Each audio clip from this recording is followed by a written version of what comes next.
Au moins 4 personnes ont été tuées et 10 ont été blessées jeudi dans un bombardement russe sur Kherson, dans le sud de l'Ukraine. Les troupes de Moscou se sont retirées de cette ville il y a 2 semaines. Depuis, les frappes sont incessantes.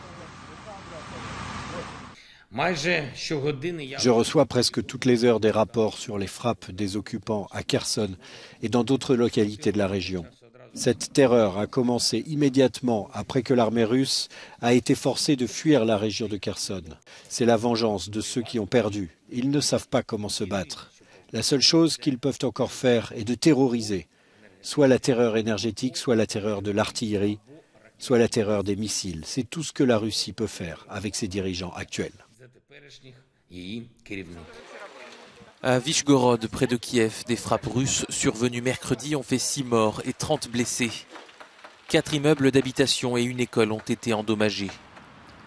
Dans la capitale, où les températures sont désormais proches de zéro, environ 70% de la population restait privée d'électricité jeudi et l'approvisionnement en eau a été rétabli selon la mairie.